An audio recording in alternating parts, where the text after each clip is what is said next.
ඔයාලට කොහොමද? ඔයාලා හැමෝම හොඳින් ඇති කියලා හිතනවා. ඉතින් ඔන්න අදත් තවත් ලස්සන වීඩියෝ එකක් අරගෙන ආවා. ඉතින් මම අද අඟුලිමාල සෑය වදින්න ගියා. ඉතින් ඒකේ වීඩියෝ එකක් තමයි මේ අරගෙන ආවේ. අඟුලිමාල සෑය කියන්නේ මහමෙවුනා අසපුවට අයිති තවත් එක් අසපුවක්. ඉතින් මේක තියෙන්නේ බෝවත්තේ බිංගිරිය බෝවත්ත. ඉතින් හරිම ලස්සන මහමෙවුනා අසපුවක් තමයි මේ අඟුලිමාල සෑය කියන්නේ. ඉතින් ඔයගොල්ලෝ දන්නවද දන්නේ නැහැ, මෙතන ගොඩාක්ම ප්‍රසිද්ධයි. දරුවන් නැති අයට, දරුවන් ප්‍රමාද අයට මේ අඟුලිමාල සෑයට ඇවිල්ලා බුදුන් වැඳලා බෝධි පූජාවක් කරලා දෙවියන්ට පින් අනුමෝදන් කරලා හිතින් ප්‍රාර්ථනාවක් කරන්න කියලා කියනවා. යහපත් වාසනාවන්ත දරුවෙක් තමන්ගේ කුසට ලැබෙන්න කියලා. ඉතින් මේ සෑය අවට මේ මහමෙවුනා අසපුව අවට ගොඩාක් පිරිසිදු ආත්ම සැරිසරනවයි කියලා විශ්වාසයක් තියෙනවා. ඒ කියන්නේ යහපත් ආත්ම දෙවිවරු මේ ස්ථානයේ බලාගෙන ඉන්නවලු යහපත් මව් කුසයක් ඒගොල්ලන්ට ඇවිල්ලා පිරිසිඳ ගන්න. ඉතින් මේක ඇත්තටම බුදුදහමට අනුව සත්‍ය කතාවක්. දෙවිවරු ගොඩාක් මේ මහ පොළොවට එන්න බලාපොරොත්තුවෙන් ඉන්නවා. නමුත් පිරිසිදු යහපත් මව් කුසයක් හොයාගන්න බැරිකම හින්දාම ඒගොල්ලෝ සැරිසරමින් ඉන්නවලු. විශේෂයෙන්ම මේ වගේ පුණ්‍ය ස්ථානවල. ඉතින් මෙතන ගොඩාක්ම ප්‍රසිද්ධ ඒ වගේ දෙයකට. ඉතින් දරුවෝ ප්‍රමාද අම්මලා ඉන්නවනම් දරුවෙක් බලාපොරොත්තුවෙන් ඉන්න අම්මලා ඉන්නවනම් මේ ස්ථානයට ගිහිල්ලා බෝධි පූජාවක් තියලා පුතුන් වැඳලා භාවනා කරලා දෙවිවරුන්ට පින් අනුමෝදන් කරලා ප්‍රාර්ථනාවක් කරන්න ඕනෙලු. තමන්ගේ කුසට යහපත් දරුවෙක් ඉතාමත් ඉක්මනින් ලැබෙන්න කියලා ප්‍රාර්ථනාව අනිවාර්යයෙන්ම ඉෂ්ට වෙනවලු.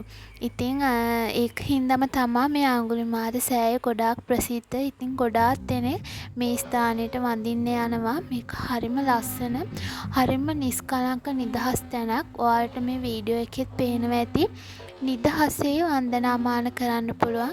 ඒ වගේම කියන්න ඕනේ මෙතනට එන අයට කොයිම වෙලාවකවත් මේ පුදබිමට ඇතුළු වුණාන් පස්සේ ජංගම දුරකථන පාවිච්චි කරන්න, වීඩියෝ කරන්න, ෆෝන් වලින් කතා කර මේ විහාරේ එහා මෙහා ඇවිදින්න බෑ. එක තහනම් ඒකේ නාමපුවරු හැමතැනම සඳහන් කරලා තියෙනවා.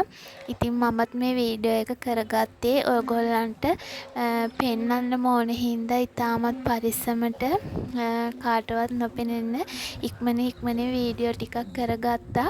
ඉතින් ඇත්තටම ඒ වගේ නීති රීති දාලා තියෙන්නේ මෙතනට වඳින්න එන අයට කිසිම බාධාවකින් තොරව නිදහසේ තමන්ගේ වන්දනාමාන කටයුතු කරගන්න.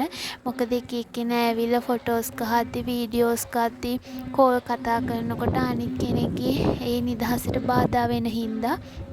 ඉතින් මෙතන ඒ වගේම කියන්න ඕනේ මේ අසපුවේ විශාලම භික්ෂු ආරාම කුටි තියෙනවා.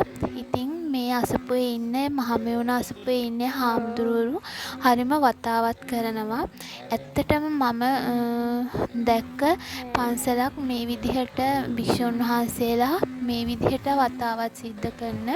අපි මේ අඟුලිමාල සෑය වඳින්න කීප විටක්ම ගියා. ඒ යන හැම වෙලාවකම මේ හාමුදුරුවෝ මේ සෑයට ඇවිල්ලා මේ බුදු පිළිම සුද්ධ කරනවා, පරමල් අස් කරලා, මේ ආසන සුද්ධ කරලා, මේ මිදුල අතු ගාලා, ඒ වගේ ගොඩාක් වතාවත් සිද්ධ කරනවා. ඊට පස්සේ ඒගොල්ලෝ ගිහිල්ලා පිරිසිදු වෙලා ටිකක් රෑ වෙන්න තියලා මේ හැමෝම මේ සෑ මළුවට ඇවිල්ලා ඒගොල්ලන්ගේ පාඩුවේ සමහර අය භාවනා කරනවා, තව සමහරක් අය පිරිත් කියනවා, තව සමහර අය පැන් පිරිත් කරනවා. ඒ වගේ සමහර අය බුදුන් වදිනවා. ඒ වගේ විවිධාකාරයෙන් ඒගොල්ලෝ තනියම ඒගොල්ලන්ගේ වතාවත් සිද්ධ කරනවා. ඉතින් හරිම ලස්සනයි මේ දසුන. ඉතින් ඔයගොල්ලොත් අනිවාර්යෙන් බිංගිරිය එනවා නම් මේ සෑයට එන්න. ඉතින් ඔයගොල්ලන්ට Google Map එකේ ගිහිලා අඟුලිමාල සෑය කියලා ගෑවුවාම ඔයගොල්ලන්ට එන පාර පෙන්නනවා. ඔයාලා කොයි පැත්තේ ඉඳන් ආවත්. ඉතින් අදට මගේ වීඩියෝ එක ඉවරයි. ඉතින් මේ වගේ තවත් ලස්සන වීඩියෝ අරගෙන එන්නම්. ඉතින් අනිවාර්යයෙන්ම මගේ වීඩියෝ එක ඉවර වෙනකම් බලන්න. මගේ channel එක subscribe කරන්න කියලා ඉල්ලනවා. මගේ අනිත් වීඩියෝත් බලන්න, like කරන්න, comment කරන්න. ඉතින් අදට ගිහිල්ලා එන්නම්. ඔයාලා හැමෝම පරිස්සමින් සතුටින් ඉන්න. ඔයාලා හැමෝටම සුබ දවසක්. bye.